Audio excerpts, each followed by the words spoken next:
Hello and welcome back to Jurassic Ark. Check out in this video here just what we have to go through when one of our giant reticulated pythons decide to shed its skin all over the enclosure. First of all, we've got to get into that enclosure, get some of the pythons out to make it more safe for us to move around the enclosure, give it a clean, get rid of all that dead skin and have it looking spick and span and back to brand new. When it comes to our giant pythons, it's always safety first. And one of the important tools that we use when dealing with our large constrictors is snake hooks. In this video you're going to see me using the XXL python hook from the wonderful guys and girls at snakeprofessional.com. Compared with other hooks that I've used, I find this hook absolutely fantastic. Not only is it lightweight, it's also extremely strong. It's got a fantastic reach on it with a length of around 55 inches. The hook part itself is actually around 5 inches in diameter, with the actual scoop part being just over 2 inches in width. This is a fantastic hook for any sort of heavy bodied snakes. It also gives you that security of a long reach, and I would highly recommend it for not only pythons, boas, but even some venomous snakes as well, such as the likes of gaboon vipers and heavy bodied venomous too. Now back to the snakes themselves, and first up here is Amber, the wonderful Mochino reticulated python, and you'll have seen in the background while I've been talking me trying to get her out from across the pond. And when dealing with large constrictors, it's important not to try and sort of fight with them or to try and think you're stronger, because you're simply not. And you'll see what I tend to do when I'm trying to remove them from a heavily furnished enclosure such as this is I tend to do the push-pull method, where I let the snake pick a direction that it wants to go, and while it's going that direction I gradually and slowly move my way backwards, therefore bringing the snake closer to me and my intended outcome here, which is the box. Again, all I can stress is when you're working with large constrictors is to be cautious, take your time, work with the animal respectfully, try not to get yourself into a tug of war, which you see a lot of people doing with giant pythons, and all it does is burn the handler out and it annoys and aggravates the animal. If you take a more simple approach, and as I've been doing here, try and guide the animal while the animal thinks it's going the direction that it wants to, it's much easier. Here's Daisy, the biggest reticulated python that I have.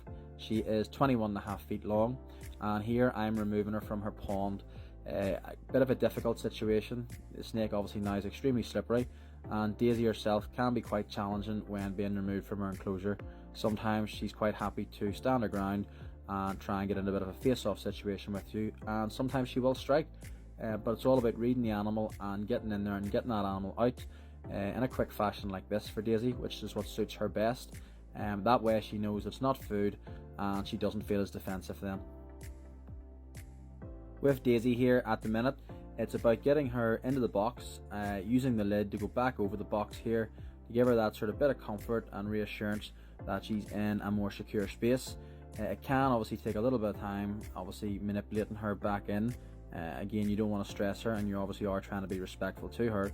21.5 feet long, she's an absolute powerhouse, and I hope you can see in this video that unlike a lot of the retics that we're so accustomed to see where they're morbidly obese, my reticulated pythons are quite long, quite lean and athletic, which in my opinion is how a naturally wild reticulated python would look when they're given the opportunity to climb and exhibit and display natural behaviours for not only physical stimulation but also mental stimulation as well, which is equally as important. And again, the reason why we tend to remove the giants from the enclosure, or at least box them up, while we're doing some prolonged maintenance like this, I'm going to need a new pair of pants at this point because I'm absolutely soaked, is to keep it safe for the handler, obviously, as always. Here we're obviously raking some of the shed skin across initially. Folks, this is an absolute game changer. It's an ash vacuum cleaner. You could use different types of vacuum cleaners, but what this is for is basically to suck the shed skin up off the branches and also at times off the floor as well. This makes it a lot quicker for me to be able to get around the enclosure and complete maintenance, and any little bits that are left over then it's basically a case of picking them up with your hand. Once that's done and the substrate's been changed and some more added, it's time to put a couple of the giants that we've removed back in.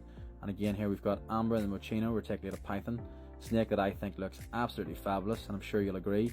This girl here is nearly 17 feet long when she's out straight, and she's only about 5 years old, so she still has more growing to do, and she's got some interesting bloodlines in her as well, so it'll be amazing to watch her grow and see how she progresses as time goes on. Again, I absolutely love snakes, my favourite animal, been obsessed with them from I've been 5 years old, and reticulated pythons for me are my creme de la creme, you could say. Favourite species. I thoroughly enjoy working with them, and I believe they're quite a misunderstood species at times.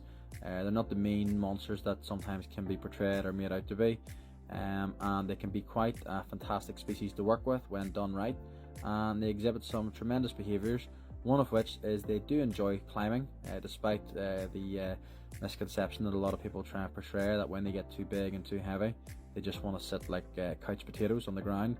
That's a lie, and you can maybe drop your comments below and let me know if you would like me to do a video on giant reticulated pythons and climbing and using various parts of their enclosure to actually see that happen in action. You can let me know in the comments below. Here we've got Daisy that we're putting back in. Again, an absolute monster of an animal, but an absolute sweetheart too, and one that can be worked with pretty well and pretty reasonable when you obviously take care and respect the animal, which is the main thing and what keeping's all about. One of the questions sometimes asked is, how come you're in here with these giants in a walk-in enclosure on your own and you're boxing them up on your own and interacting with them?